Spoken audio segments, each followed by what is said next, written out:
Good day to be indigenous. Get up, stand up. They are going to become more brutal.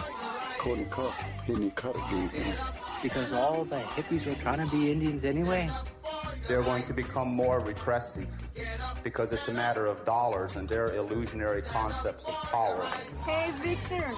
We must live in balance with the earth. And also with recent happenings at Wounded Knee.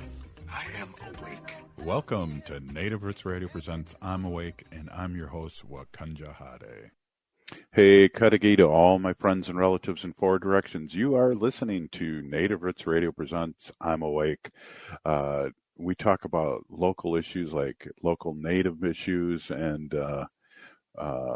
national Native issues. We have our sacred animal portion on. Today we're going to have State Senator Mary Kunesh on, along with Wendy Pilot, our animal advocate, and talking about, our sacred animals. And Haley, as you know, Native issues are human issues, and human issues are Native issues. Yes, you are right, Dega. And this portion of the show is supported by the Minnesota Indian Women's Sexual Assault Coalition. It's good to hear that I'm right once a day. I enjoy the show just for that fact. And Wendy's on with us right now, and we're going to be talking to State Senator Mary Kunesh soon. There's a lot going on this weekend, and our friend Maggie Lorenz and her group are having something going on. Maybe you can elaborate a little bit more on that, Chujunk? Yeah, absolutely. So this is one I'm really excited for. I've been looking forward to it for a while, really ever since I put it out. So coming Monday is Earth Day, and Wakan Teepee is holding something this Saturday, April 20th, tomorrow from 9 to 11:30 a.m. We're going to be volunteering to clean up trash at Wakan Teepee or the Sacred Indian Mound Cemetery. So come on out and help us care for these sacred places. This is Dakota, Ho-Chunk land, and Anishinaabe land. So we want to make sure we're taking care of it, especially these very sacred sites, such as, our mounds and our caves. So come hang out with me and the Wakan Teepee crew tomorrow, Saturday, April 20th from 9 to 11:30. Hey, Wendy, I believe in 1972, that was the first Earth Day. And prior to that... I was too young to remember that. Prior to that, I think people just threw their trash wherever they wanted to, and it really has become a movement over the years. Yes, I remember that. I remember one TV commercial in particular. Robert's sneezing. Robert's sneezing right now. Yes, I remember one TV commercial years ago. I was a kid. I don't remember what year it was exactly, but it was this Native American Indian in a canoe paddling, and all people's trash were on the shore line and in the river or lake, wherever wherever he was, and it was like a TV commercial, like, please don't litter. But yeah, I remember in the early 70s, people just left garbage around. I remember when I first started driving, pulling up to a car, sitting behind a car at a light, and the guy just opened up his door and emptied his ashtray into the street. That was a common occurrence. Back in the day. I'm glad it's not like that anymore. But I mean, people, of course, still litter and whatever. But it's a lot better. I think it definitely is a lot better. Yeah, It looks like the big problem now is the big companies polluting on the side with the water and all that. But I remember that, and that's kind of a controversial character. He ended up being Italian. Oh, really? Native American, that with the teardrop in his eyes. But the positive thing was that him and his wife adopted Native American kids, and he was involved with the tribes and stuff like that. And I don't know, everything back then was we just ran into that with Buffy St. Marie, that everyone that claimed to be Native American was automatically Native American. So people are vetting out these imposters a little better, but that's just a side note of that person. Mm-hmm. What was that, Haley? Oh, I just wanted to make sure. So we mentioned the spring artisan market. This is all my relations and four sisters teaming up for their spring artisan market. Again, this is happening today. If you missed it, it was from 10 to 2 p.m., I believe, but it will be happening Saturday, tomorrow, April 20th, again from 10 to 2, and that'll be at 1414 East Franklin Avenue in Minneapolis. Some of the vendors out there, I think we know a lot of them: Standing Bear Designs, Beatings Bling and Buckskin, Roxanne Hinion, Old Cedar Native Arts, and of course, our good friend Brooke LaFleur with Ninny Johnny's One of Ones, as well as Corn Silk Daughter. So that'll be a really great market, just filled with events. And then also there's another market going on. This will be on Sunday, Indigenous Spring Market, honoring Maka Unshi, Mother Earth. So I think this is, in honor of Earth Day. This will be at Eagle and Condor Native Wellness Center, 790 7th Street, St. Paul, Minnesota. Again, Sunday, April 21st, noon to 4 p.m. And here I thought Haley was just showing off her new phone to us. Oh, I wish it was new. The old cracked screen here and everything. Well, the Gen Zers work well with those cracked screens I see in here. Yeah. We know how to put a new screen protector on, I would hope. But there's a lot of fun things going on this weekend. As always, and you can hear it first here on Native Roots Radio. We got to get Roya back on. She used to give us updates, but she's been busy acting. So, ooh, that's always fun. Well, I want to mention this too. This is the sixth annual Student Honoring Powwow, April 20th at Mounds View Public Schools. 1 p.m. is grand entry. 2 p.m. is our students honoring, and then 4 p.m. Not sure what this says, but 6 p.m. there will be a feast. You know what? What's one thing that's really great about our digital posters that everyone shares? Sometimes I'm so quick to save them to my phone that they save blurry. Does that ever happen to you guys? I have no idea what you're talking about. Neither do I. Your posters that you save to your camera roll on your phone, are they blurry when you go back to look at them? If I don't have my glasses on, they are very blurry. Okay. Well, maybe it's just my phone. Well, when you drop your phone a few times, things like blurriness do occur, I do believe. And everything's blurry if I'm not wearing my glasses too. Yeah, well, dropping my phone is an everyday occurrence. So let's just let everyone know about that. Oh, I think it's an ADHD thing. Ah, it's a young person thing. A young person thing.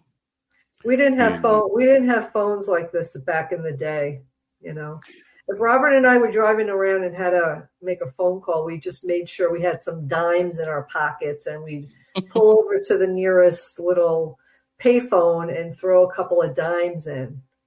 Well, remember and that's when the where operator used to come on and say, "You have 1 minute left, or put in 25 more cents." Yeah, on long distance calls. I remember. Yeah. Well, that's the term. Like if somebody's going to snitch on you, they drop a dime on you, is meaning that they called you from a phone booth and told the police on you. Oh, yeah. Back in the day, if we wanted to block somebody, we just left our phone off the hook.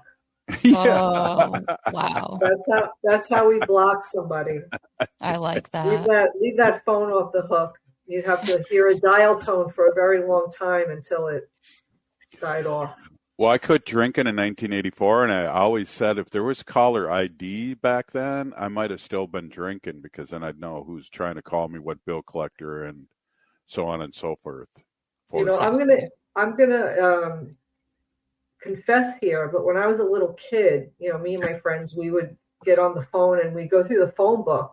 And we would find people who had funny last names and call them. Like I remember calling this, we looked up Berry, Berry, and we called the people whose last name was Berry.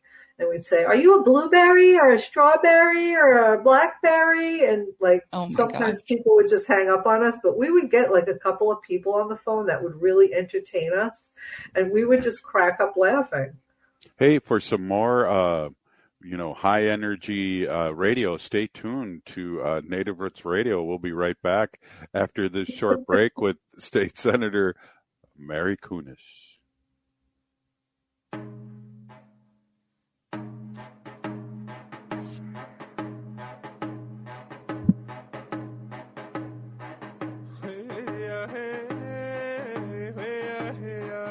Hey,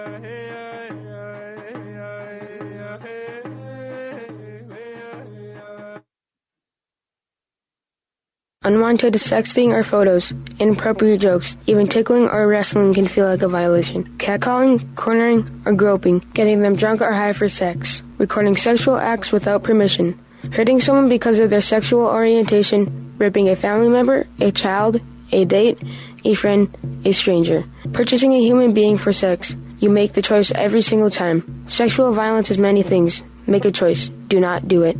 Sponsored by the Minnesota Indian Women's Sexual Assault Coalition. The city of Minneapolis is now on Native Roots Radio with Minneapolis AIR. AIR stands for American Indian Relations. Guest host Christine McDonald talks to people about important things affecting the city's Native communities. Minneapolis AIR dives into topics like public safety, public health, elections, and so much more. Tune in to Minneapolis AIR on Native Roots Radio from 5 to 6 p.m. on the second Wednesday of every month, right here on AM 950. Attention transit customers. On Saturday, March 16th, Metro Transit will make changes to transit service within your community. As we do each quarter, we review our resources and ridership trends. These service changes continue our ongoing work to best serve customers throughout our system with our given resources. A summary of the upcoming service changes and a preview of the updated schedules are available now at metrotransit.org. Seward Co-op offers convenient grab-and-go options as well as hot bars and salad bars at both the Friendship and our newly remodeled Franklin store. Breakfast items are available daily until 11 a.m. and brunch is served all day every Sunday. Our weekly lunch and dinner menus highlight culinary traditions and cuisines from around the world. We offer vegan, vegetarian, and gluten-free items every day. 90% of the ingredients used are from organic, local, and small-scale producers whenever possible. Learn more at seward.coop. I'm Lieutenant Governor Peggy Flanagan, and you are listening to Native Roots Radio.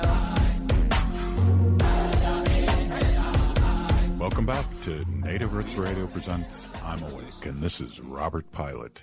This portion of the show is supported by J.S. Bean Factory off Randolph Avenue in St. Paul. Native owned. Only the good stuff keeps us awake.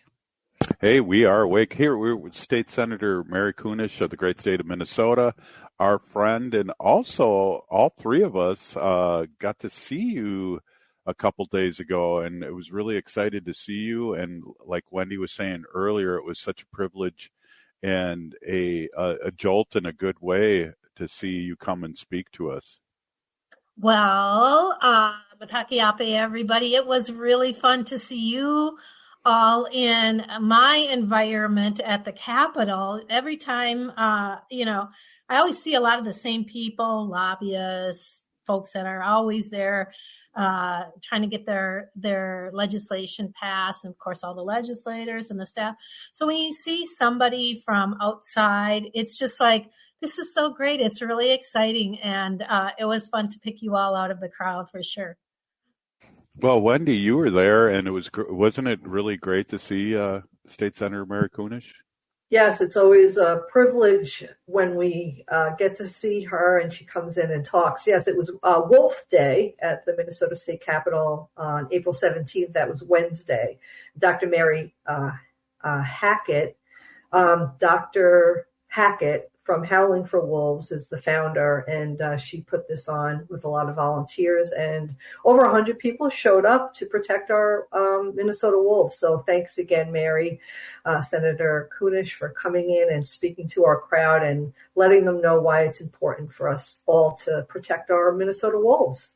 Oh, for sure. Absolutely. I think this is it's the second year, if not the fourth year in the Senate that I've carried the bill to, protect the wolves against, just slaughter, open hunting season. And there's a lot of people that are very passionate, such as yourselves, who are adamant about protecting the wolves at any cost. And then we have the other side of the coin where there are folks that would like to just go out there and annihilate the population.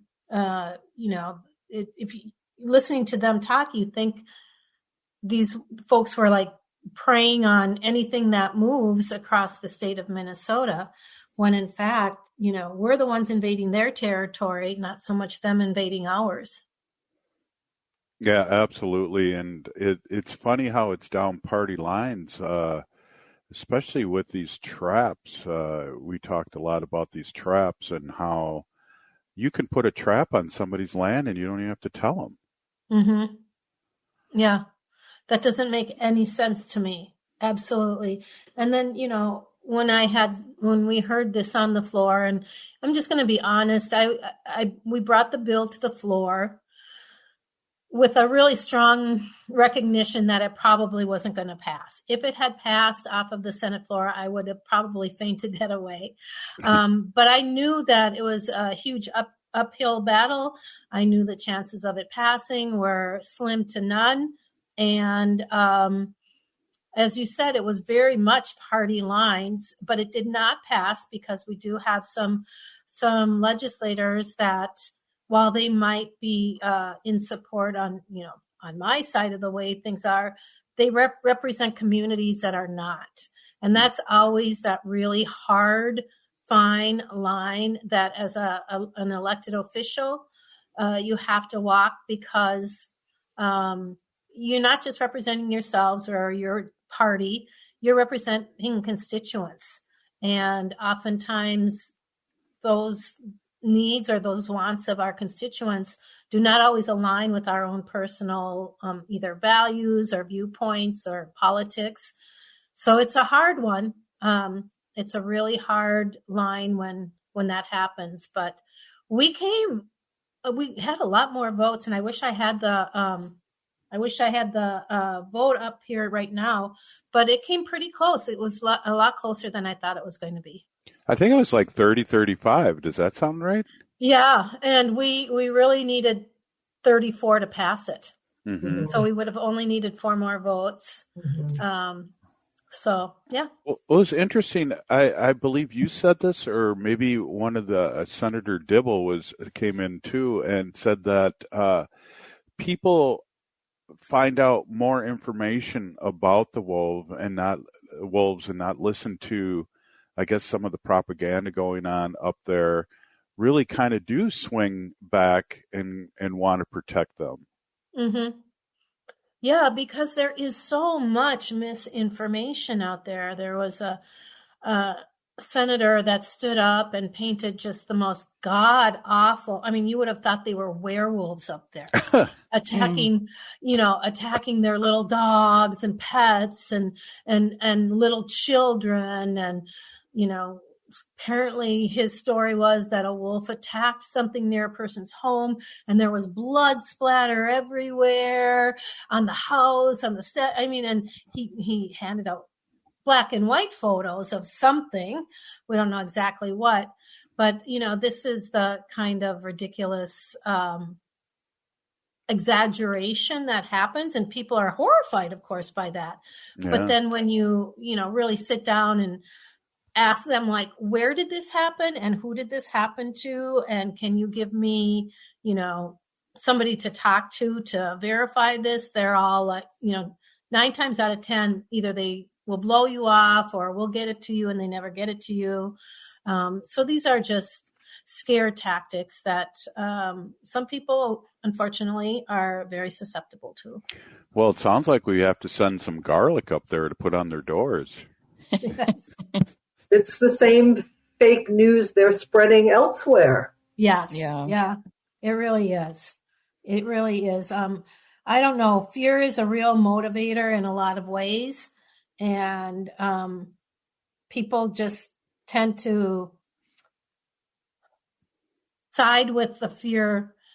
That must be the emotion that most takes over when you hear these things. So, and they just don't question or have good questions or know where to go for the answers. But we're going to keep talking about it. We're going to keep working on this. It was pretty incredible that we actually did get to take it to the floor of the Senate. We got that far this year. And so we'll have more conversations. We're not done yet. Well, again, I just want to say a big Peeny Gigi thank you for doing that and really showing a lot of courage and standing up for what you think is right. So I want to definitely say a big thank you, Peony Gigi. My pleasure. And it was kind of cool that it was down in the vault. Isn't that a neat space? Yeah. Yeah, definitely. Yeah. That is cool. Yeah. And we had, you weren't able to stick around, but what Root to Rise did the food, and it was unbelievably good, the vegan food. Shoot, I wish I would have got some of that. Wendy? Some of those days, man, we're on the floor for hours and hours and hours and hours and hours. And, I've got lunch sitting over in my office. But, when we get a nice little treat like that, that makes my day. Wendy, did you have something? I saw you unmuted. No, I just muted myself, so in case there's any noise here, I won't disturb you guys. No, but Root to Rise is awesome. Heather is the owner, and she has this a restaurant in Minneapolis, right on Lyndale Avenue, called High Flora, which is awesome. It's a all vegan restaurant. She grows all her own vegetables and stuff, and she has chefs there that come up with these creations that you would never imagine, and the food is just so delicious. So if you get a chance, check out High Flora. It's funny. She grew up with our friend Maggie Lorenz. They're lifelong friends. So the planets get smaller and smaller. Well, if you would have been there yesterday or any day now, almost most days during the week till we're done with session, my daughter Louisa's food truck was at the Capitol. Oh, check that out. Yeah, you have to check that out. That's where Haley got a ticket right over there, wasn't it, Haley? Oh, Parking yeah, ticket? you guys. No. I did. I tried to pay it already, but it wasn't. It was too soon. They haven't posted it yet. Oh, that's funny. Too soon. Yeah. Darn. Well, we got a couple more minutes here in this segment. What else is happening? I know the same day it was Veterans Day up there, and I saw a lot of veterans. Yeah, they're it's interesting because we are always doing work with veterans about veterans at the state capitol, whether it's to, allow them into parks at no cost, whether it's to ensure that they have adequate housing as well as some of the mental health issues and the other things that come along with rewarding them for serving our country, whether we agree in any of these military fronts that we've been active in the United States. But it's just always, I just am heartened and I feel so honored when we are able to listen and make their lives a little bit better. And it's not an easy thing to be a veteran, especially for some of the wars that we've had. But if it's some easier way to say thank you, we will. And we have I sit next to a woman who's a veteran, a vet herself, veteran for the armed services, and still serves in the reserves. So women, people of color, largest group of serving members and enrolling members. Yeah, we definitely support our military members, and per capita, Native Americans are the biggest. Highest, the highest enrolled. Yep. Yeah, definitely. Hey, we're here with State Senator Mary Kunesh, and we'll be right back after this short break. It's Native Roots Radio. Ho-wah. Attention transit customers. On Saturday, March 16th, Metro Transit will make changes to transit service within your community. As we do each quarter, we review our resources and ridership trends. These service changes continue our ongoing work to best serve customers throughout our system with our given resources. A summary of the upcoming service changes and a preview of the updated schedules are available now at metrotransit.org. As nature awakens this spring, let's awaken to the call of protection. Native brothers and sisters, let's bloom together by getting vaccinated against COVID-19. Let's nurture our heritage and safeguard our futures, one vaccination at a time. So be a vaccinative this spring by protecting yourself and others in our Native community. Whether you're due for an updated vaccine or just getting started, all COVID vaccines offer vital protection against severe illness. For our elders over 65, The latest vaccine is recommended by the CDC to maintain protection. So spring forward with strength, Native communities. Embrace the renewal of the season and safeguard our traditions by getting vaccinated against COVID-19. For more information, including details about clinics offering free vaccines, visit vaccines.gov. That's vaccines.gov. This message is brought to you in partnership with the Minnesota Department of Health.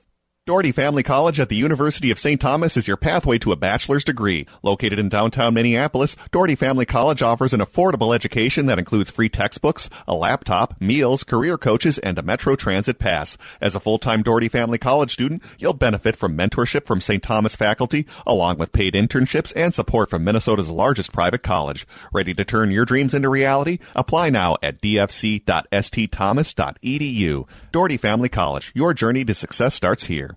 Minnesota has the only original wolf population in the continental United States. And 80% of Minnesotans believe the wolf should be protected. Howling for Wolves is asking Minnesotans to respect our true wildlife manager, the wolf. Their survival is critical to our ecosystems, our communities, and even our economy. As highly intelligent animals with strong social bonds, Minnesota wolves deserve to be protected and admired. Learn more at howlingforwolves.org. Let's live and let howl. J&S Bean Factory is a Native-owned, community-supported, cozy, artsy coffee shop which offers roasted on-site beans, live music, and baked goods. Relax in the beautiful outside patio. City Pages writes, voted top 10 coffee shops.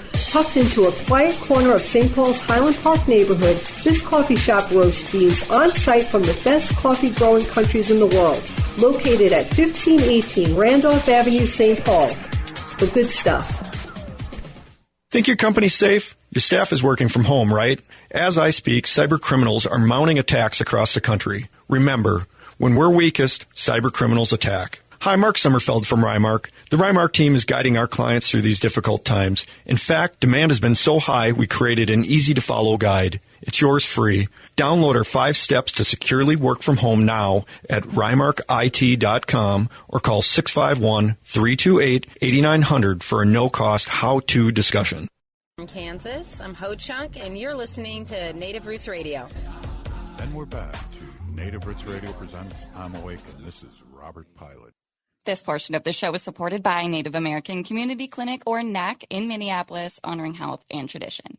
Yes, I do. Hey, we're here with State Senator Kunesh, and a staple here on Native Roots Radio, and we really appreciate you coming on. And Wendy, I don't know if you remember this, but back in the Stone Age 7 years ago, we were begging people to come on the show, and our first politician that we had on our show was Representative Mary Kunesh Podine, and we want to say a big thank you for opening up that door for us and getting all these politicians on over the years. This is a safe place to talk and have a good conversation. Yeah, I mean, I was a new legislator, new politician. I was just starting out, and you guys gave me an opportunity too to learn a lot. And when you have to present something or talk about something, you have to know what you're talking about. So many of the things that, we've had conversations over the years is basically just sort of a diary of all the stuff that I've learned in the last 8 years at the legislature. So it'd be interesting to go back and watch some of those earlier ones and listen to what we were up to back then. Yeah. Well, I remember you would send us a report too. And one time, you were in the Bahamas or somewhere and sent us a report. Puerto Rico. By a swimming pool. Do you remember that? Beach. Do you remember that, yeah, Wendy? Puerto Rico at the beach. Yeah, it was pretty cool. It was really cool. Yeah. It was easy. It's easy. Mary, how did you, or what inspired you to get into politics, or how did that ball get rolling? Ooh. Well, Robert knows this story, but I was teaching at the time. I was, I'd put in at least 20 years of teaching, and 15 of those as a library media specialist. And I'd always kind of been active and kept aware of what was going on in the community, in the state. I was the chair of our Park Rec and Environmental Board here in the city that I live in. And I have a daughter. My eldest daughter is in politics. She graduated with a political science degree from McAllister, and went to Chicago and worked with Obama's community organizing thing down there, and then decided to come back up here to help run a gubernatorial campaign. And she moved back, stayed with us. And so I just kind of went vicariously along with her through this campaign, watching them build it from, literally grassroots, where a handful of young people came together with a common cause and supporting a candidate and built out this incredible campaign. Like, I just remember looking at them in awe and saying, how do you guys know how to do this? Because these were, mid-20 kids. I mean, they just figured it out as they went, and they were innovative and smart and clever, and people were just drawn to them. So they built an incredible campaign. And so I got to know, the movers and shakers here in the cities in Minnesota, saw what it takes to run. And of course, whenever you start volunteering, people are like, when are you going to run? When are you going to run for office? So I had that asked to me a million times. And I got more active in my Senate district where I live. Got to know my senator and my rep really well. And when my senator decided to retire, the rep ran for her Senate seat, and they asked me to run for the rep seat, and I did. And that's what really got me started. But I think being a teacher and working with the diverse communities, I think I really have a pulse on what is going on in reality in our communities.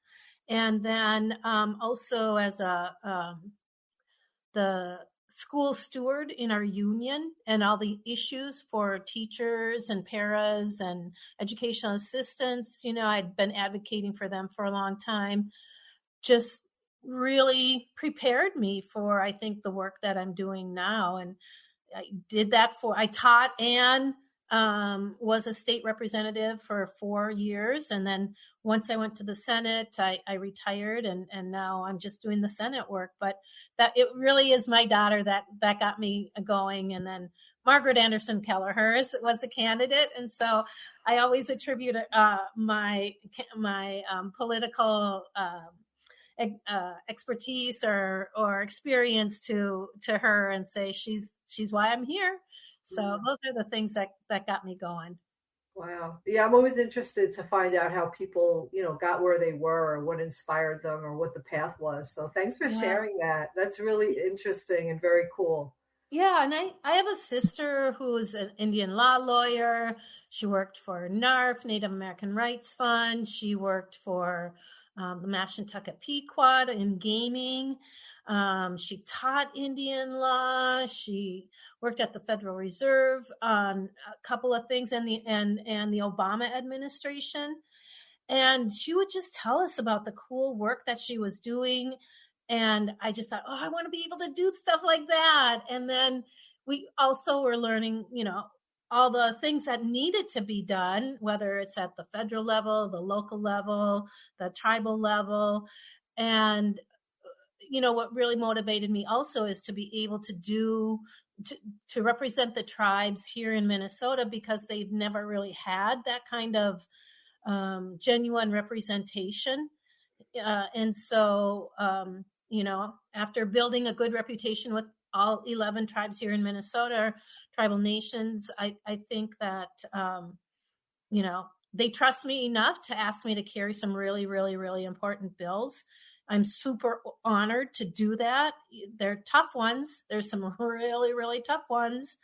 But it has to be done, and the time I feel is now. And I have enough people around me to support me in this work.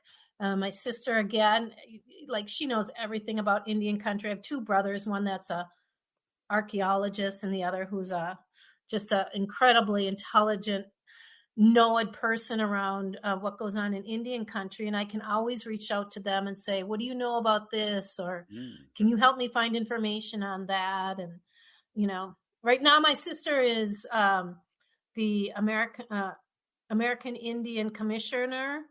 What is it?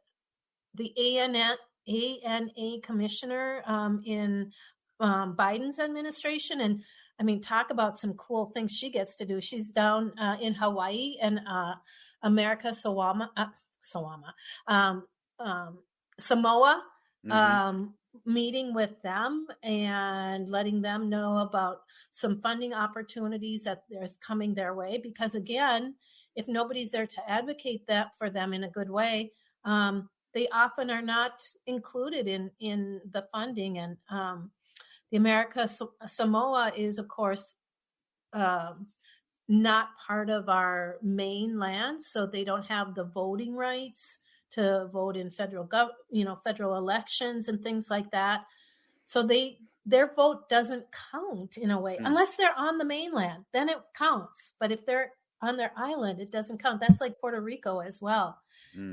And so she's there celebrating with them. Yep. I didn't know that, I don't think. Yeah. I guess I didn't realize that. So Hawaiians can't vote on the federal level? No, Hawaiians can because they are a state. They are one of our 50 states. But like Puerto Rico and American Samoa and what other? I think there's another one who are like provinces or under the. Is that the Philippines? The Philippines? It might be. I'd have to double check. But yeah, they're American citizens, but they are not a state of the union. And therefore, if they are on their island, they cannot participate in federal elections. If they're living on the mainland, then they can, which is so interesting. Yeah. Wow. Yeah. Yeah. I never knew that. You learn something new every day. Yeah. On Native Roots Radio. That's right. Those are all Indigenous folks too, remember? Absolutely. So we absolutely are in solidarity with them when it comes to representing them as well. Absolutely. Hey, I've always wanted to ask you, I know we hear a little bit of this when we were talking about not only the history of you getting in politics, but just the history of being on Native Roots Radio. Do people come up to you and say, I heard you on the radio? Yes. A lot of people do.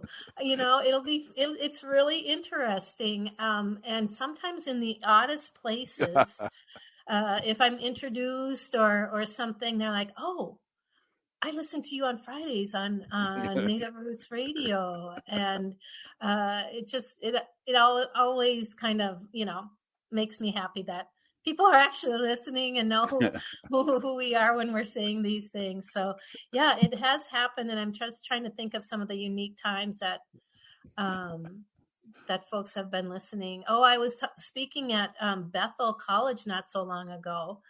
And we're talking about the work that we've been doing and I've been doing with missing and murdered Indigenous women and then reparations. And this was before the two big land back bills for White Earth and Red Lake. And afterwards, some people came up and spoke to me, and two women came up and told me, I listen to you every Friday. It's so great to see you in person. So, and it's just always kind of rewarding. It's fun. I remember Wendy and I, we finished one of our first shows, and we were really stressful about 7 years ago, and we were at the station, and we asked the producer, he go, well, how'd that go? And he goes, well, 30,000 people just heard you. he wouldn't tell us how it went, but he did let us know that 30,000 people just listened to you. No pressure. Yeah, the way he said it didn't go so well. So we tried to improve the week after, and then the week after that. So we should go back and listen to some of those early episodes. I bet we would just all have a really good chuckle. Absolutely. Well, we want to just say a big peeny-gigi thank you for what you do again for your constituents, state of Minnesota and Indian country, and to our listeners, informing us all of what's happening at the Capitol and the great work that you're doing. So I just want to say a big thank you for being on all these years. happy to be here, happy to do this, and Wopalatonka to you as well for having faith in me and putting me into this kind of position where we can talk about really important issues. Absolutely. Thank you so much. Hey, this is Native Roots Radio presents I'm Awake, and we will be up next with Wendy and her Sacred Animal portion. Stay with us.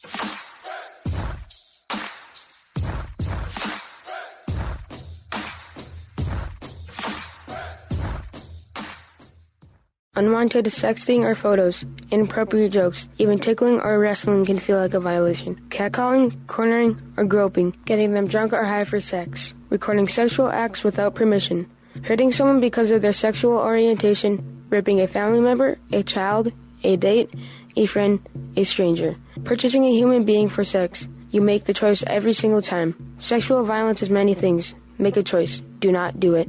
Sponsored by the Minnesota Indian Women's Sexual Assault Coalition. The city of Minneapolis is now on Native Roots Radio with Minneapolis AIR. AIR stands for American Indian Relations. Guest host Christine McDonald talks to people about important things affecting the city's Native communities. Minneapolis AIR dives into topics like public safety, public health, elections, and so much more. Tune in to Minneapolis AIR on Native Roots Radio from 5 to 6 p.m. on the second Wednesday of every month, right here on AM 950. Attention transit customers. On Saturday, March 16th, Metro Transit will make changes to transit service within your community. As we do each quarter, we review our resources and ridership trends. These service changes continue our ongoing work to best serve customers throughout our system with our given resources. A summary of the upcoming service changes and a preview of the updated schedules are available now at metrotransit.org. Seward Co-op offers convenient grab-and-go options as well as hot bars and salad bars at both the Friendship and our newly remodeled Franklin store. Breakfast items are available daily until 11 a.m. and brunch is served all day every Sunday. Our weekly lunch and dinner menus highlight culinary traditions and cuisines from around the world. We offer vegan, vegetarian, and gluten-free items every day. 90% of the ingredients used are from organic, local, and small-scale producers whenever possible. Learn more at seward.coop. Hi, I'm Jane Fonda, and you're listening to Native Roots Radio. And we're back to Native Roots Radio presents I'm Awake, and this is Robert Pilot. This portion of the show is supported by Howling for Wolves, protecting wolves for future generations.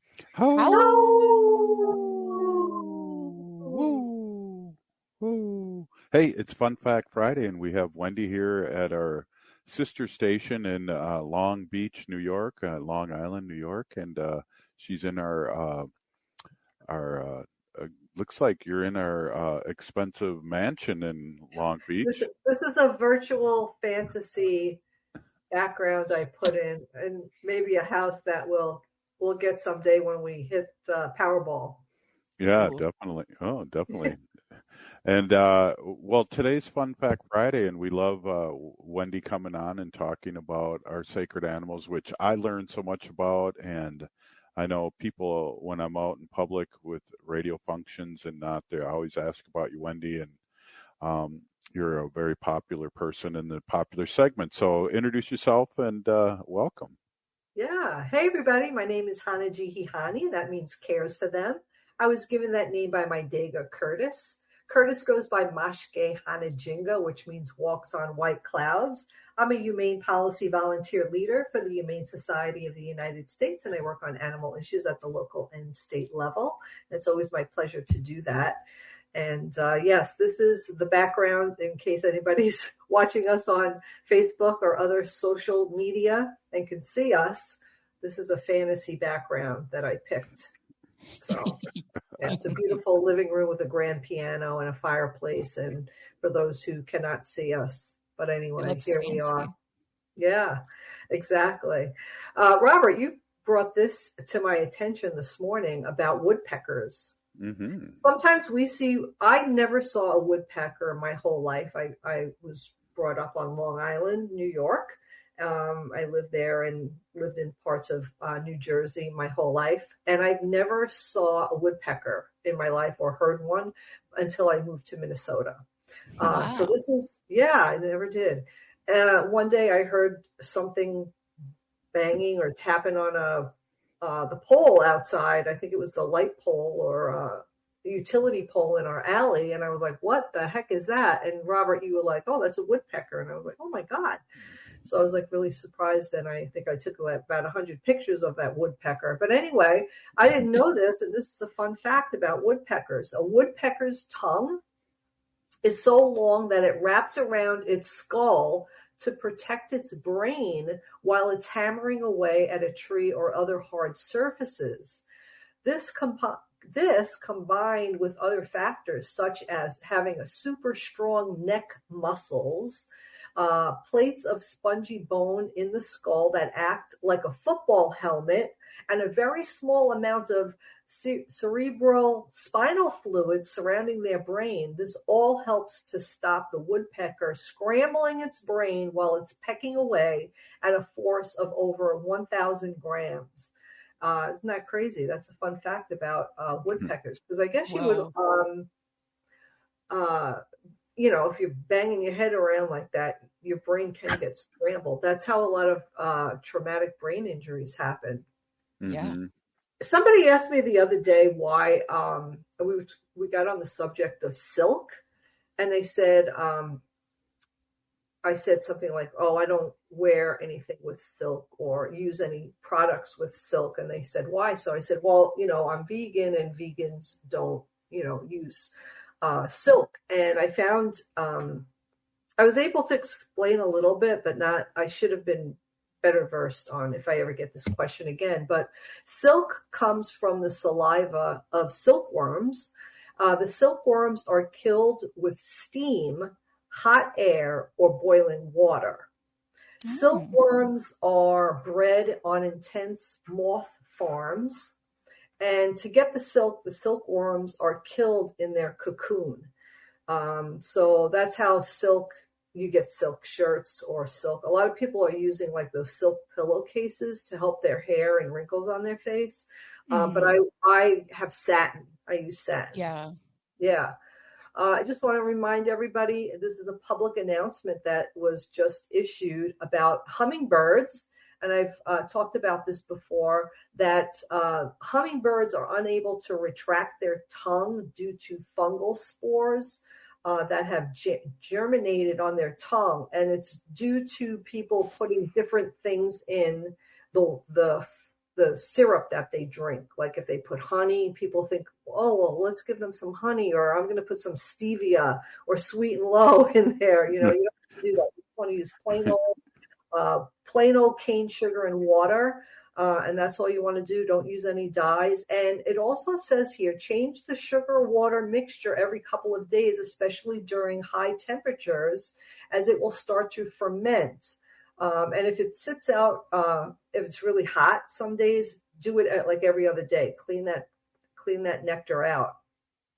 Here is a very funny fact I'm going to share right now. Scientists believe that the function of zebras' the stripes are to deter insects. So a team of researchers painted black and white stripes on cows. And they found out that it reduced the number of biting flies landing on the cows by more than 50%. And here's a picture. Oh, virtual background. I can't put the picture up of the cow. The cow cannot be a part of. There it is. Can you see it? So they painted the stripes on the cow like a zebra, and the cow had less biting flies on them. Isn't that amazing? 50%? By 50%. That's a lot. Wow. Can I get a shirt I want a shirt like that for my birthday, That is so funny. So, like horses and stuff, if they're out in the fields, you always see like a bunch of flies on them. Just paint some zebra stripes on them, and you could do them a lot of good. So I don't know if it was this month or last month, but it was Pit Bull Education Month. So a lot of controversy about our puppies, the Pit Bulls. I grew up in a house that always had Pit Bulls. Like that was the breed of dog that we always had in our house. And early on, like in the 1930s, 1940s, the pit bull was known as the nanny dog because the dog would just watch the kids outside and protect them, right? So they were called nanny dogs, until stupid humans got them and then trained them to be fighters. So anyway, Pit Bull Education Month. According to the American Temperament Test Society, pit bulls pass their temperament test conducted by a trained handler 87% of the time. That ranks them as fourth best of 122 breeds tested, meaning they are one of the most affectionate and least aggressive dogs. Yeah. Wendy, do you remember like in the 80s and early 90s, the big bad dog was a Doberman Pinscher? Yes. Remember everyone was saying that? Yes. And I think what happens is throughout the years, depending on like what's going on in the media and what kind of movies are coming out, is the dog of the, that time. Like I remember the St. Bernard, Cujo. Do you remember that? Oh, yeah.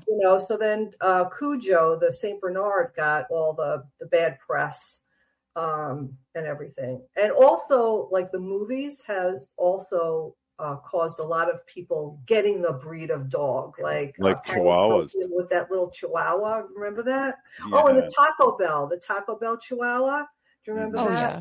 Everybody wanted to run out and get a Chihuahua. Well, then all these people ran out and got the Chihuahua, and then they realized, like, this is not really the dog for me, or I should have got this Chihuahua, or whatever. And then we had all these Chihuahuas in the shelter.